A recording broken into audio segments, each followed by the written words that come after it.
बात है, जंगल में एक छोटे से घर में मदर गोट और उनकी प्यारी लिटिल गोट्स मौज मस्ती से रहा करते थे। लिटिल गोट्स बहुत प्यारे लगते थे, खिलौनों जैसे। सभी माँओं की तरह मदर गोट अपने बच्चों से बहुत प्यार करती थी। वो सभी जंगली जानवरों से उनकी रक्षा करती थी। एक दिन खाना ढूंढने के लिए बाहर जाने से पहले उन्होंने लिटिल गोट्स को पास बुलाया और बोली, मेरे प्यारे बच्चों, मैं जंगल में जा रही हूँ। किसी के लिए भी दरवाजा मत खोलना। अगर भेड़िया अंदर आ गया तो वो हम सबको खा जाएगा। वो भेष बदल बदल के तुम्हें ठगना चाहेगा। फिर हम उसे पहचानेंगे कैसे? भेड़िए की आवाज रूखी है और मेरी आवाज मीठी सी है। रूखी और मोटी आवाज है, समझ जाना वही है। ये बोल के निकलते समय मदर गोट को कुछ और याद आया। वो मुड़ के बोली, एक और बात, भेड़िए के पैर काले हैं और मेरे सफेद, तो पैर देख के भी पहचान जाना। चिंता मत करो माँ, हम संभाल लेंगे। Mummy, we love you. Mother goat ने अपने सभी बच्चों को एक एक करके चूमा और फिर जंगल की ओर चल पड़ी। भेड़िया सब कुछ देख रहा था। मदर गोट के जाने के बाद वो थोड़ा और रुका। फिर वो उनके घर पर पहुंच के दरवाजे पर नॉक करने लगा।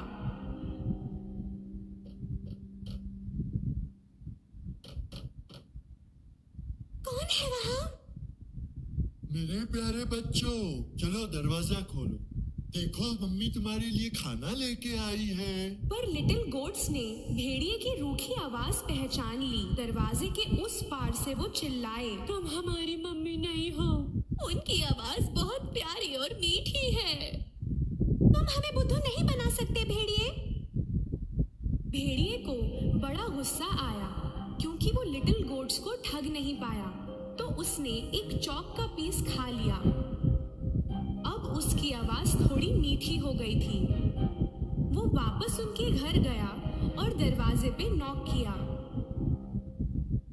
अब की बार भेड़िए ने अपनी मीठी आवाज में बात की, मेरे प्यारे बच्चों, दरवाजा खोलो। मैं तुम्हारी मम्मी हूँ। मैं सबके लिए खाना लेके आई हूँ। इस बार इस मीठी आवाज को सुन के लिटिल गोट्स को लगा कि ये उनकी मम्मी की ही है। दरवाजा खोलने ही वाले थे कि उनमें से एक चिल्लाया, पहले दरवाजे के नीचे से पैर देखते हैं। जब उन्होंने देखा तो भेड़िए के काले पैर दिखे। सभी चिल्लाए, हम दरवाजा नहीं खोलेंगे। मम्मी के पैर तो काले नहीं हैं। उनके पैर सफेद हैं। तुम भेड़िए हो। अपना गुस्सा निगल के भेड़िया वहां से निकला। अब वो बेकरी गया। बेकर भेड़िए को देखकर चकित रह गया।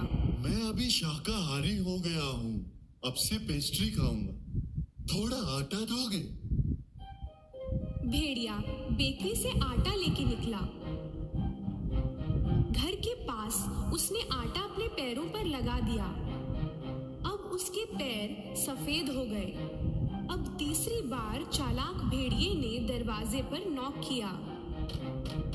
मेरे प्यारे बच्चों, दरवाजा खोलो। मैं तुम्हारी मम्मी हूँ। मैं सबके लिए खाना लेके आई हूँ। पहले पैर दिखाओ तो मालूम पड़े कि मम्मी ही हो। भेड़िए ने उनको आटे से सने हुए अपने पैर दिखाए। जब लिटिल गोट्स ने सफेद पैर देखे, उन्होंने समझा कि उनकी माँ है और दरवाजा खोल दिया। फिर क्या, उनके सामने था भेड़िया। लिटिल गोट्स डरे, घबराए, चिल्लाने लगे,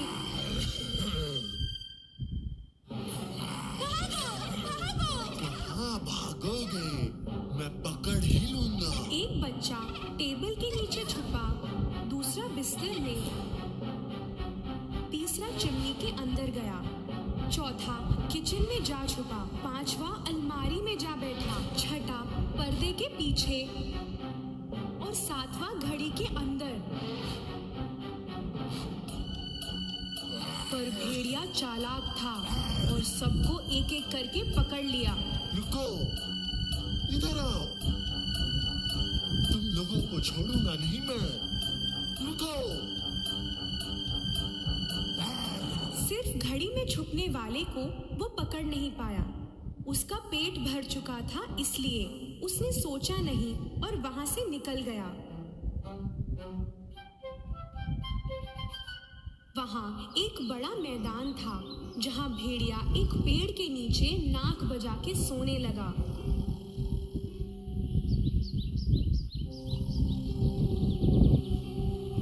थोड़ी देर में मदर गोट घर पहुंची। दरवाजा खुला देख के समझ गए कि कुछ हुआ है और वो चिल्लाने लगी।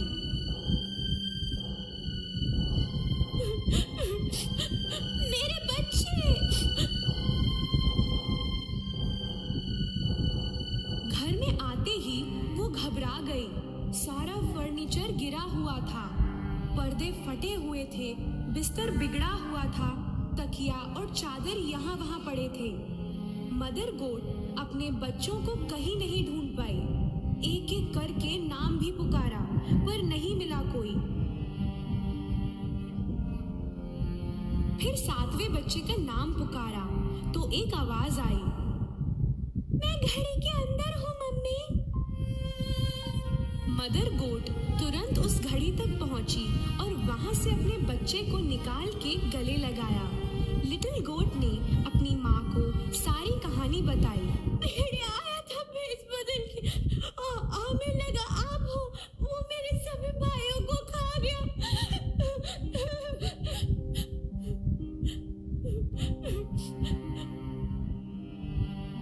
मदर गोट को बहुत बुरा लगा। वो बहुत रोई अपने बच्चे को लेकर। अपने सिर्फ एक बच्चे के साथ वो घर से बाहर निकली। तभी उनको भेड़िया सोया हुआ दिखा। उसकी नाक इतनी तेज बज रही थी कि पेड़ के पत्ते भी हिल रहे थे। मदर गोट ने भेड़िए को थोड़ी देर देखा। उसने देखा कि उसके पेट के अंदर कुछ हिल रहा था। हे भगवान, लगता है मेरे बच्चे उसके पेट के अंदर जिंदा हैं। उसने एक प्लान सोचा। घर से मेरे लिए एक सुई, धागा और कैंची लेके आओ। लिटिल गोट घर जाने लगा तो मदर गोट ने 6 बड़े पत्थर इकट्ठा किए। थोड़ी देर में लिटिल गोट सुई, धागा और कैंची लेके पहुंचा। मदर गोट ने भेड़िए का पेट काटा। उसे ऊपर ही अपना एक बच्चा दिखा और बाकी भी एक एक करके दिखने लगे। सभी सही सलामत थे। मदर गोट बेहद खुश हुई। सभी बच्चों ने मदर गोट को हग किया। मम्मी, मम्मी, मैं लव यू।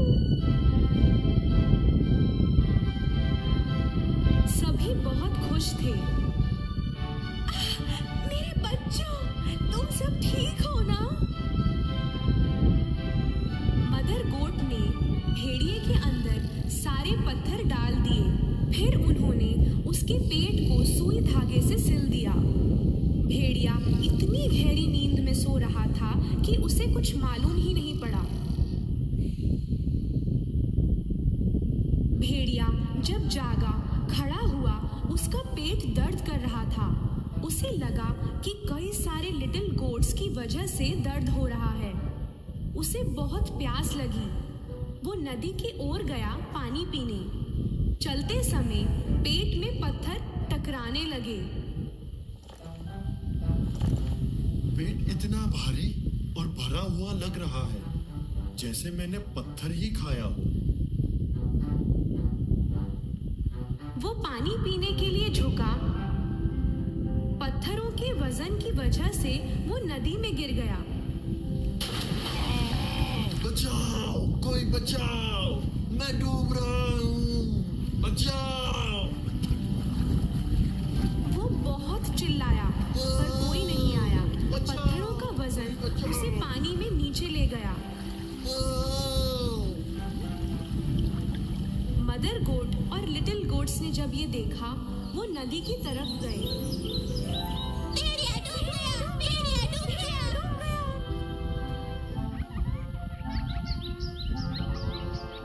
सभी मिलके झूमने लगे। उस दिन से मदर गोट और उनके सातों लिटिल गोट्स की जिंदगी अपने घर में मौज मस्ती से बीती। ये है रघु, जो कि एक खूबसूरत टिड्डा है। इसे अपना जीवन अपने तरीके से जीना पसंद है। वाह, क्या मजेदार जीवन है। फल, हरी भरी घास और ये धूप, वाह मेरे तो मजे है। ये ताजे घास की खुशबू मेरे दिल को छू लेती है। दिन भर इधर उधर करना और पत्तों पर आराम करना उसे बेहद पसंद है। एक दिन ऐसे ही रघु एक घास का स्वाद उठा रहा था। तभी अचानक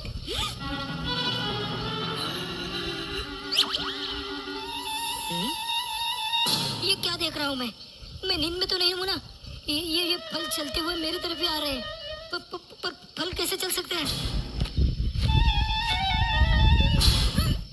बचाओ बचाओ, कोई मेरी मदद करो। भूत भूत।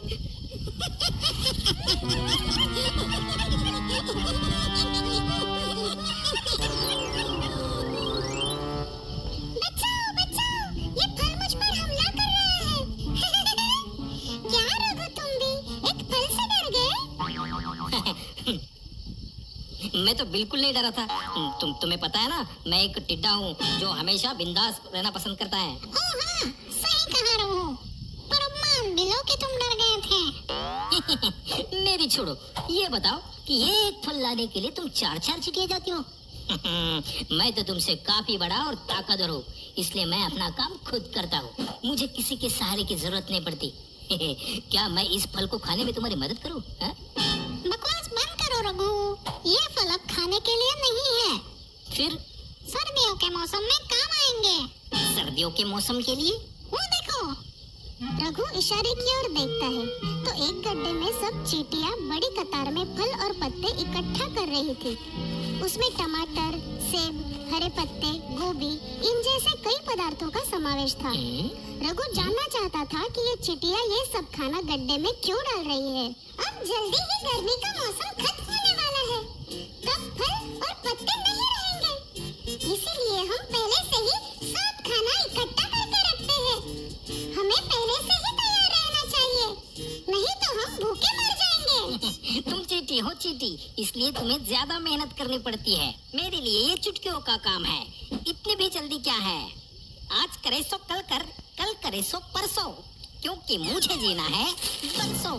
चींटियों को पता था कि रघु उनकी बात नहीं मानने वाला था। वो वहाँ से अपने काम के लिए आगे बढ़ती है, लेकिन वो जानती है कि रघु बहुत बड़ी गलती कर रहा है। ये चिटिया भी ना बड़ी अजीब है। इतना बढ़िया मौसम है और ये काम कर रही है? और परेशान तो ऐसे है जैसे दुनिया खत्म होने वाली है। अरे खाने का कुछ ना कुछ तो जुगाड़ हो ही जाएगा, कल की चिंता क्यों करें? रघु कई दिनों तक अपने ही धुन में चुस्त रहा। उसे आने वाले सर्दी के मौसम की बिल्कुल भी परवाह नहीं थी। हरी घास खाने की वजह से वो मस्त मोटा भी हो चुका था। एक दिन ऐसे ही रघु आराम कर रहा था, तभी बड़ी संख्या में चींटियां हरी पत्तियां और टहनियां लेकर जा रही थी। ए सुनो, तुम ये पत्तियां और टहनियां लेकर कहाँ जा रही हो? सर्दी के मौसम में ठंड से बचने के काम आएगी। तुम्हें भी अभी जमा कर लेनी चाहिए रघु। तुम सच में ना पागल हो पागल। सिर्फ ठंड से बचने के लिए इतनी मेहनत? चींटियां जानती थी कि रघु उनकी बात बिल्कुल नहीं मानने वाला, इसलिए वो जाने लगी। तभी अचानक मेरा पैर! क्या हुआ? तुम ठीक तो हो? मेरा पैर बहुत दर्द कर रहा है। मैं चल नहीं पाऊंगी। कोई बात नहीं, तुम एक काम करो, तुम मेरे पीठ पे बैठ जाओ, मैं तुम्हें घर छोड़ देता हूँ। सच्ची? क्या तुम ऐसा कर सकते हो? हाँ, क्यों नहीं, चलो आ जाओ। रघु चींटी को साथ लेकर उड़ चलता है। उस चींटी को भी बहुत मजा आता है। उसने हरी भरी जमीन देखी, बड़े बड़े झरने देखे। उसे हवा के झोंकों का एहसास हो रहा था। जब वो चींटी के घर के नजदीक पहुंचे, तो रघु ने देखा कि बहुत सारी चींटियां पत्ते लेकर एक बड़े से गड्ढे में डाल रही थी। ये सब देखकर रघु दंग रह गया।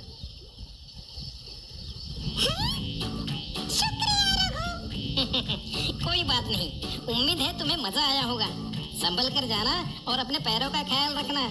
सुनो रघु, क्या तुमने पत्ते सर्दी के मौसम में कहाँ रहोगे? अरे मैं तो बड़ा हूँ, शक्तिशाली हूँ, कुछ ना कुछ तो बंदोबस्त कर ही लूंगा। कल की चिंता आज क्यों? हाँ? ऐसे बोलकर रघु वहाँ से उड़ निकला। धीरे धीरे मौसम में बदलाव आने लगे। गर्मी का मौसम खत्म होने वाला था। पेड़ों के पत्ते सूखकर गिर रहे थे। घास का रंग भी बदल चुका था। रघु अब भी निश्चिंत था। खा खा के वो मोटा हो चुका था। वो अब बचे हुए हरे पत्तों का लाभ उठा रहा था। आजकल ये चींटियां नजर नहीं आती। लगता है वो भी मेरी तरह मौसम का मजा ले रही है। पर अब क्या फायदा?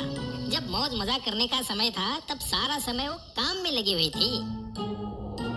सर्दी का मौसम आ गया। चारों ओर बर्फ गिर रही थी। हरी घास तो देखने भी नहीं मिल रही थी। पेड़ पौधे सूख गए थे। रघु अब खाने के लिए तरस रहा था, लेकिन अब बहुत देर हो चुकी थी। रघु को ठंड लग रही थी। वो गर्माहट वाली जगह ढूंढ रहा था। इसी हालत में हफ्तों बीत गए। रघु की सेहत खराब हो रही थी। उसके पास न कुछ खाने के लिए था और ना ही रहने के लिए कोई जगह। तभी अचानक उसे चींटियों ने कई बातें याद आती है।